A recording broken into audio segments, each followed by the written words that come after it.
Энэ яг шалгал. Начи. Энийг юм байна. Тийм юм шүү. Эцэг юм хийвэл уг нь аягүй амжилт болохгүй. За, сайн байцгаана уу? Тэргэл байна. Уянгаа байна. За, өмнөх бичлэгээрээ бит хоёр миний талаар, миний мэрэгжил тэгээд яг мэрэгжлийн сонгосон талаар илүү дэлгэрэнгүй ярилцсан. Чи тань чиний нүстэй.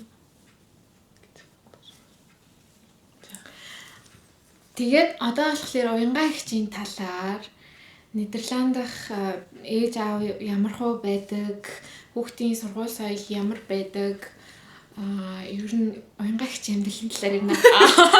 Deep dive хийнэ. Хүүхэд. Яна. За тэгээд би болохоор тийм одоо гадаадд байгаа Монголд магадгүй гадаад байгаа эцэг эхчүүд ямар байдаг бол эсвэл Нидерландд хүүхдээ аваад ирэх байгаа хүмүүс ч юм уу те тэр хүмүүс одоо яг юу тэнд чинь ингээд бүр асар их мэдэхгүй мэдээлэлүүд байгаа штэ бүх юм шин тэгээ ингээд шал өөр бүх юм ингээд сурж байгаа. За тэгээд манай эгч маань бол мэрэгсэн хүн байгаа. За тэгээ хамгийн ихний асуулт нь болохоор ер нь хүүхдүүдийн чинь нэг өдрийн сургуулийн рутин ямар гэдэг юм бэ? Өдөр яаж өнгөрдөг вэ гэж? Ер нь ингээд хэдээс тэд гээд явал. Ааха. За ерөнхийдөө бол Нидерландад хүүхэд 4 нас хүрээд сургуульд ордог гэдгийг хэлүүл зүйтэй хахтай. Тэгэхээр 4 нас гэдэг маань бол манай монголоор одоо цэцэрлэгийн нас тий. Тэнгүүд 4 настай хүүхэд шууд групп 1 гээд нэгдүгээр ангид ороод явдаг. За тэнгүүд групп 1-ээс эхлээл хүүхдийн сургуулийн хуваар ямар байдаг вэ гэхлээр 7 хоногт сургуулиасаа хамаарат 7 хоногт нэг өдөр 12, 25, 12:30-аас тардаг. Бусад үед болохоор өглөө яг адилхан 8:30-аас зарим сургууль 8:30-аас зарим 8:45-аас гээд өдөр 2:50 эсвэл 2:30 хүртэл эрт орж байгаа 8:30-аас орвол ер нь 2:30-аас 8:45-аас орсон бол 12 гинэ 2:45-50 гээд ер нь бол сургуулиуд тардаг. Тэгэхээр ер нь хүүхэд нэг өдөр бол бүтэн бараг одоо хэдэн цагийн 6 цагийг яг сургууль дээр өнгөрөөдөг байгаа. Тэгээд 4 настай хүүхэд одоо сургуульд яваад эхлүүл юм одоо монголчин бол 5-6 тагаас эхэлж явдаг шүү дээ. Тэгээд 4 настай хүүхдээ тэгээд юм сурж явж чадах уу? Яг 4 настайгийн үед болохоор яг ерөнхийдөө эдний одоо сургуулийн систем нь 6 наснаас эхлээд буюу одоо яг 3 дугаар ангиасаа нөгөө унших, бичих юмуд нь яг төлхөө орж эхэлдэг.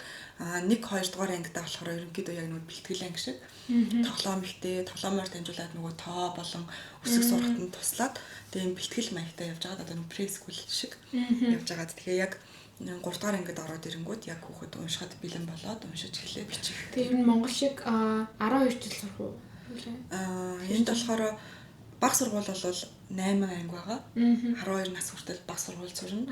Баг сургуулаа дуусангууд цаашаа энэ хүүхэд одоо нөгөө нэг дунд сургуульд орохдоо ямар сургуульд орох вэ гэдгийг одоо тухайн үеийн одоо тэр үнэлгээ бас шалгалттай тийм шалгалтаас нь хамаарат шалгалтын дээр ямар дүн авснаас хамаарат ийм 3 төрлийн бас сургууль байдаг. Манайх ч болохоор 10 жилээ төгсөөл их сургууль руу, коллеж руу бид нар ордог те эсвэл одоо нөгөө нэг темс рүү ч юм уу. Тэнгүүд энд болохоор бас ерөнхийдөө ойролцоо. Тэгээд тэр хүүхэд одоо коллеж орох чадвартай юу эсвэл мэрэгжлийн нөгөө политехникийн сургууль руу орох уу эсвэл ихтэй сургууль руу цаашаа явах уу гэдгээс нь хамаарат ийм 3 өөр бас тийм шаттай.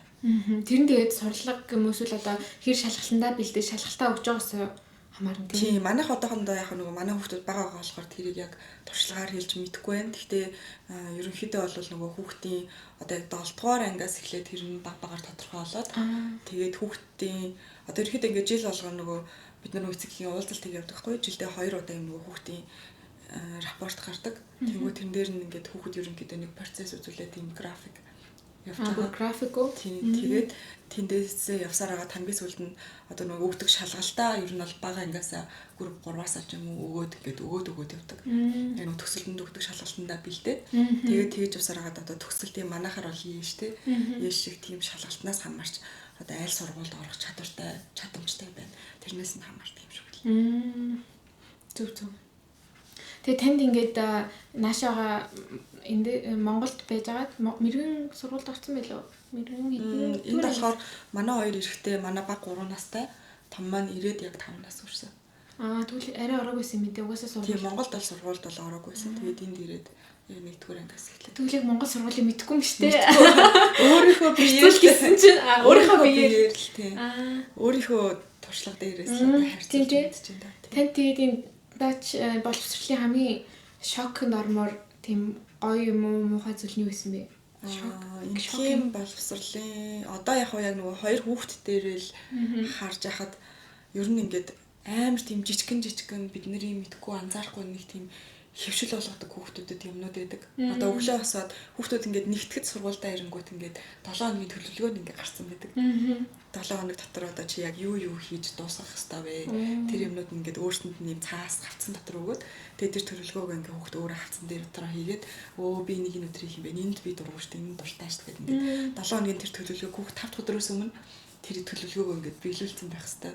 Тэгэнгүүт ингээд ангид нь бас оронгууд ангийнх нь нөгөө өдрийн төлөвлөгөө нь бас ингээд тодорхой бүх хүүхдүүдэд ингээд харагдчихэдэг. Тэдний цагт тийм ийм хичээл ингээд орно гэдэг. Бүх юм нэг юм төлөвлөгөөний дагуу. Монголд ч юм болохоор яг миний зүгээр дээр үеийн одоо бас өөрчлөгдсөн баг. Гэхдээ миний дээр үеийн туршлагаар бол бид нар ч нөгөө хичээлийн л хуваартай тий. Тэдний цагаас тэдний цагаар тийм хичээл орно гэдэг. Энд болохоор хүүхдүүд яг нөгөө хичээлийн дундуур бас 2-3 удаа гадаа гарч тоглодог. Бүр амар борол орохгүй бол ер нь ингээд бүх анги гадаа гарч тоглодоггүй. Том завсарлагантай, жижиг завсарлагантай. Айгуу гоё планы дагуу төлөвлөгөөтэй юм аа. Ер нь айгуу их төлөвлөгөөтэй. Тэгээд нэг юм жижигэн бидний юм анзаардаггүй нэг тийм юмнууд байдаг. Тэгээд ангид бас нэг юм одоо юм хүүхдүүдийн зурагтай нэг юм магниттай юм самбар байдаг байхгүй. Тэгэнгүүт тэн дээр ингээд хүүхдүүдийн зургийг ингээд хинтээ сүүлийн үед нийлж гин, найзалж гин. Тэрийг ингээд эцэг эхчүүд ингээд харах боломжтой. Одоо сүүлийн үед магнитуудын ингээ хамт тавьсан. Тэрэн дээр ингээ цээ зургийг наацсан байгаа байхгүй. Тэнгүүд ингээ найзалж байгаа хүмүүс ингээ нийлүүлээд ингээ бүлэг болгоод ингээ тэрний ангийнх нь ингээ үүдэнд байж байдаг. Хинтээ найзалж гин. Тэгээд хэрвээ ингээ нэг хүүхэд найзгүй ч юм уу ганцаараа байх юм бол одоо тэнд юу хийж болох вэ те багш нар тэр тал дээр нь бас айгүй анхаардаг юм шиг санагдсан. Тэгээд манай хоёрын явж байгаа одоо сургууль болохоор ерөнхийдөө жижигхэн сургууль. Тэгэнгүүт хүүхдүүд нөгөө нэг дээшээ доошоо ангиудаа ерөнхийдөө бүгд мэддэг. Нөгөө хамт завсарлаганаар том завсарлаганаар бөөнөрөө гараад ирдэг болохоор хүүхдүүд ингээд нэг мэдээд авчдаг юм лээ. Тэгээд тэр нь айгүй нэг бодлын айгүй зүгээр юм шиг санагдсан. Бид нар ч гэсэн ээж аавуудын ерөнхийдөө энэ хүүхдийг авдаг гэл тийм болохоор мэдээд авчиж байгаа шүү дээ. Тэгэхээр шинэ одоо энэ хотод ихэд хэдэн сургууль явахад хоёр хүүхдийн сургуулийг энд явуулъя гэж яаж шийдсэн бэ? Бид хоёр болохоор сургуулаа сонгохдоо бас нэг энэ яг манай айн тавнд болохоор нөгөө айгүй их гадаад хүмүүс ирж амьдардаг учраас бас ийм өөрөө айн тав өөрөө нэг тийм интернэшнл нэг тийм хөтөлбөр гаргасан юм билээ IPC гээд тэгээд Салтоо гэдэг нэг сургууль байдаг байхгүй. Тэгээд хідэн нэг тийм Салтоо гэдэг яг нэг тийм интернэшнл хөтөлбөрөөр явдаг. Нэг юм улиралд одоо нэг 2-3 нөгөө нэг дематай. Тэнгүүтээ тэрнийхээ дагуу ингээд явдаг нэг тийм сургуулиуд эс. Тэгээд бид хоёр харж байгаа за ер нь интернэшнл хөтөлбөртэй бас зүгээр ах гэж бодоод олон улсын хөтөлбөртэй тийм сургууль сонгосон. Тэгээд өнгөө Тэгээ бүх сургуулиуд олон улсын одоо тэр нөгөө International School of Eindhoven л ер нь үнэтэй гэхээс бусд нь л ерөнхийдөө төлбөргүй. Тийм. Тэгээд хүүхдэд гэрийн даалгавар өгдөг лөө? Гэрийн даалгавар бол ер нь баг байхгүй. Том ангиуд болоод ирэхээр яа гэх сайн мэдэхгүй байна. Одоохондоо бол ямар ч тийм даалгавар байхгүй. Тэгээ хүүхдүүд ер нь 3 цаг хүртэл одоо бараг сургууль дээр очиж байгаа шүү дээ. Тэнгүүд 3 цагаас тараад энтхийн ихэнх хүүхдүүдийн өдрийн одоо рутин нь болохоор спорт, сургууль, секц дамжаанд аягүй их явдаг. Тэгээд тэр секц дууланд аягүй их явдаг Нидерланд хүүхдүүд. Тэгээд доотлол нь тэдэн секцэнд яв гэсэн тийм заалт байд юм уу? Байхгүй. Тэрийг одоо ээж аав нар л өөрсдөө явахгүй ч болно. Явж амжихгүй бол эсвэл ямар нэг юмд явмааргүй болж юм те. Тэрийг болохоор өөрсдөө олж иж явах лөө тэр нь үн төлбөртэй л. Тэр нь болохоор яг нөгөө Eindhoven-ы нэг тийм спортын нэг юм байгаа шүү дээ. Тэнгүүд ерөнхийдөө хүүхдүүд яваарай гэж цаанаас нь жилдээ 2 удаа элсэлт авдаг. Тэгээд танилцуулгын сургууль дээр ирчдэг. Тэнгүүд тэр нь бүр юм ном шиг юм ирээд хүүхдүүд өөрсдөө баг би энд явъя энийг сонирхож үзье гэх. Тэгээ нөгөө нэг зарим хичээлүүд нь туршилтын хичээлүүд нь төлбөртэй. Зарим төлбөргүй бас тийм секц сургуулиуд байдаг байхгүй. Тэгэнгүүт хүүхдүүд туршиж үзээд хэрвээ явахаар бол өөрсдөө тэндээ холбогдоод цаашаа үргэлжлүүлэх боломжтой. Төлбөрийн хувьд болохоор ерөнхийдөө их дугуулсан секцүүд нэг сарын 25-аас 30 евро орчим төлбөртэй. Тэгээ танаа хоёр чинь юу юм зарим нь жилээрээ төлбөр бас хийгдчихдэг тийм юмнууд байгаа. Тэгээ манай хоёрын хувьд болохоор одоо хөл бөмбөгт явж байгаа, жуудад явж байгаа. За тэгээ сэлэлтэй нөгөө диплом аваад сертификат аваад дуусгацсан. Тэгээд шатар, зураг. Гэтэ тустай тий. Биш мэрэгэн жишээ хөл өмгөд хоёулаа, жуудад хоёулаа. Тэгээд тэнгэр манай баг маань болохоор зураг, шатрын дугуулын юм жилээс.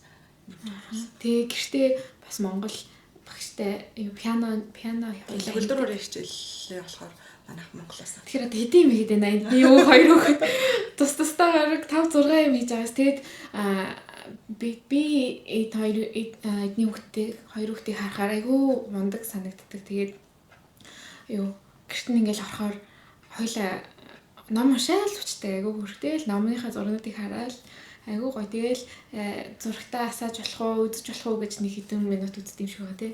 Тэр бол аав штэ би бол хөтэ тийм л болмоор байна. Тэр юу яадаг гэсэн л та бодох нэ Монголд тахтаж гэсэн ном айгүй их авдаг гэсэн. Би ингээл гэрийнх нь хажуу талын хүнсний дэлгүүр ороод тэгээд манай монголчууд хүнсний дэлгүүрүүд жижиг номнууд эд штэ. Тэгэл нэг орохдоо нэг ном аваад тэгэл амар их номтой болцсон. Тэгээд нааша бас эрэхтэй яг тодорхой хэмжээний нэг баг зэрэг одоо ирээдүйд хэрэг болох байх гэсэн хитэн номнууд авчих. Тэгээд хүүхэд багасаа тэгээд сурчхаар юм уу? Номд ингээд ерөөсөө номноос мөнгө татдаггүй байсан гэх юм. Ном юм чи ингээл тэгээ нөгөө баг багт ч өгч эхлээл нөгөө зураг хүрдэг юмнаас нь ингээл сонирхож эхлэв шүү дээ. Тэгээ ингээд нүднийх нь өмнө ингээд байгаад ахаар угаас ингээд хүүхд одоо зураг үзүүлэхгүй ч юм уу утас өгөхгүй байгаад ирэнгүүт номноос ингээд өөртөө ингээд номоо бариад уншдаг болол. Тэгээ одоо бол ном унших амар дуртай. Тэгээд энтхийн нөгөө сургуулиудын бас нэг гоё юм нь 7 хоног болгон хүүхэд 2 ном сургууль руугаа авч явдаг. Бишээ сургуулаасаа гэртээ авч ирдэг.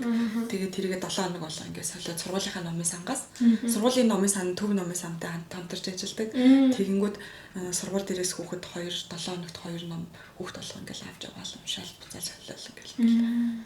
Ер нь бол нэг төгсөхдөө сургуулийнхаа баг бүх номыг дуусгасан юм шүү дээ. Тэгээд номнууд нь ингээд нөгөө нэг англигдаад аль ангийнх гэдэг ингээд хуваарлаа тавьсан байдаг. Тэгээд тэрийг ингээд зохицуулдаг ажлыг бас эцэг эхчүүд сайн дураараа. Эднийхтэй сайн Монголоос ирсэн чинь ачааныхын тал нь хүүхдийн ном байсан. Тэгээ номч ээжтэй хүндтэй. Тэгэхээр бас бараг л ихэнх хичээ чинь бараг ном ирсэн баг тий. Монгол ном авчирсан шалтгаан нь болохоор саяхан манай хоёр монголоор нөгөө уншаад сурсан болохоор баг нь саяхан уншиж сураад том нь нас нэг 2 жилийн өмнө уншиж сурсан. Тэгээд нөгөө монгол хэлийг мартуулахгүй байх айгуу чухал учраас ядаж нөгөө бичгийн юмыг зааж чадахгүй байлаа гэхэд ямар ч гэсэн нэг уншаад. Гэтэ та заасан уу? Тийм. Гэтэ томдоо болохоор манайх яг 5 настай байхад нэг удаа нэг унаг гэдэг нөгөө сургалтад тийм унагын сургалтыг яг ихний унаг шатын даваад тэгээд баг дээрээ болохоор ах нь уншаад байгаа болохоор баг нь өөрөө сурах гад тэгээд бид хоёр цагаат толгой хийгээд тэгээд сурсан. Хөөх юм аа. Одоо тэгээд хоёлаа уншдаг болсон. Тэр нөгөө юуг нь л одоо монголоор нөгөө дуртай номыг авч иж уншдаг, өргөжлүүлж унших байх гэж одоо тэгээд. Тэгвэл одоо чинь уншсан номоо хэр дахиж унших уу?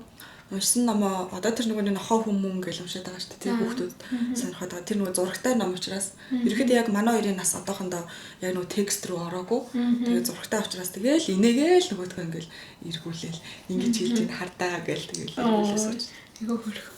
Тэгээд яг энэ дээр нөгөө нэг одоо жишээ нь Нидерланд хэл, англи хэл бас энд бол заавал үздэг. Тэгээ монгол хэл. Тэгээ энэ гурван хэлийг яаж ээж аавын хувьд тэнцвэржүүл авч явдаг вэ? Ямар арга хэрэглэдэг вэ? Яг манай хоёрын хувьд айгуу том давуу тал болсон юм гэх юм бол хэлд орчоод Монголд хэлд орчоод. Гэхдээ яг тэнгэр 3 настайсан болохоор тийм амар сайн ярихгүй л дээ. Гэхдээ ерөнхийдөө нөгөө Монголд 3 нас хүртэл байсан учраас бас харьцангуй гайгүй. Тэгээд ах нь нөгөө монголоор хангалттай яриад байсан учраас бас нэг талаараа давуу тал болсон монгол хэлээ ингээд өргөжлүүлээд авч явахад тэгээд манай гэрт болохоор гэртээ бид нар ерөөсөө хэл хольж ярьдаггүй монголоор л ярьдаг. Хэрвээ бид хоёр нөгөө нэг Нидерланд хэлийг ойлгоод ч юм уу тий ингээд эхэлчих юм бол тэр хоёр амархнаар шууд Нидерланд руу ярих байх гэж бодод гэртээ яг л монголоор ярьдаг. Тэгэл жоохон одоо сүүлийн үед ерөөхдөө хүүхд ингээд удаан байгаад ирэхээр бас амархан хэлээрээ ярьчих гал хоорондоо ингээд яваад хөөе монголоор яриараа гингүүд шууд орчуулаад Нидерландаар ярьсан юм уу тоглоомор ярьж байгаа шүү дээ. Тоглож байгаа хөтөө шууд монгол руу орчуулаад тэр нэг хөргө санагдаад. Тэгээд ямар ч гэсэн чадхаараа тэрийг ингээд одоо яг тэгэж чадж байгаа дээрээ монголоор ингээд ярьж ийл гэж боддог. Тэгээд Нидерланд хэлэн дээр бол хүүхэд бол ер нь 1 жилийн дотор ямар ч хэлийг ер нь сурчих юм байлээ гэж харсан. Яг ирсний дараа тэгэхээр тэрэн дээр бид нэр ерөөсөө гадаад тал сурахт нь санаа зовох биш. Ер нь бол өөртөө хэлийг авч үлдэхтэй л санаа зовох хэрэгтэй асуудал юм шиг санагдсан шүү дээ. Тэгээ та одоо хүүхд чинь ингээ 2:30 2:50 хүртэл ингээ 3 хүртэл бараг хичээлдээс явж байна.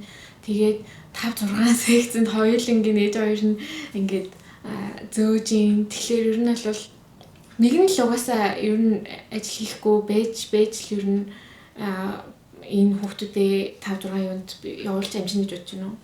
Ер нь яг юу л да явуулдаг юмнуудаа бас яг ажилдаа зохицуулаад одоо жишээ нь хөл бөмбөг гэхэд л яг уг нь хагасаа өдөр тэмцээн нь болоод 7 хоногт 2 удаа тренинг хийлээ гэхэд тэр нь ажлын цагийн дараа. Тэгэхээр яг тиймэрхүү байдлаар юмнуудаа сонгоод эсвэл ээж аав нь хоёулаа ажил хийж байгаа хүмүүс бол хагасаа бүтээ сайндаа их дугуулсан секцүүдээ бас сонгоод тэгээд явах боломжтой. Ер нь бол ээж аавынхаа бололцоогоор гэх юм уу те. Манай гэр бүлийн хувьд болохоор яг одоор би нөгөө бүтэн цагийн ажил хийхгүй байгаа учраас нөгөө хоёроо бол зөөгөөд юмнуудад яваад авах боломжтой.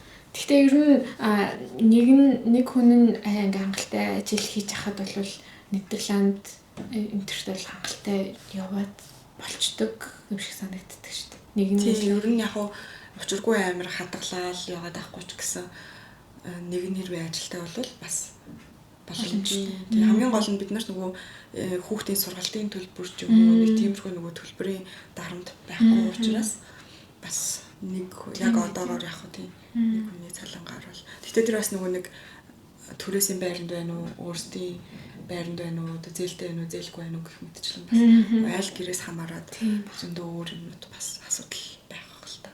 Таныг жоохон ярих юм уу хүүхд биш? Одоо ярих юм ч байхгүй тийм. Та тэгээд юу хийж ийн? Ер нь өөртөө цаг зав зарцуулаад яаж зарцуулж байна? Ер нь өөр хүүхдээс гадуур яаж цагийг өнгөрөөдөг вэ? За миний хувьд болохоор ерөнхийдөө бас ганц нэг цагийн ажил хийнэ. Бас зүгээр суухгүй. Тэр нууцаа ярих юм уу яах вэ? За нэг цагийн нэг 15 евроноос 20 евроны нэг ажил хийдэг. Тэгээд тэр ажлаас гадна бас дээр нь Монгол руу бас нэг онлайн бизнес бас нэг багсаг юм хийнэ.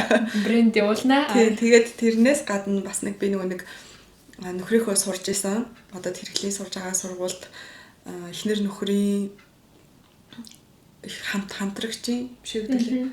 Эхнэр нөхөрт шинээр нөгөө нэг сургуульд ирж байгаа хүмүүст зориулсан одоо нэг тийм эхнэр нөхрийн одоо social network хийдэг тийм хөтөлбөр байдаг. Тэрэнд бол шинээр нөгөө нэг PhD юм уу NGT гэдэг энэ хөтөлбөрт нь ирж байгаа хүмүүсийн эхнэр нөхрүүдэд тэр эхнэр нөхрүүд ч одоо нэг хамт дагаад ирчдэг. Тэгээд тэр эхнэр нөхрүүдэд зориулсан нэг тийм community байдаг тийм хамтдаа уулздаг тий.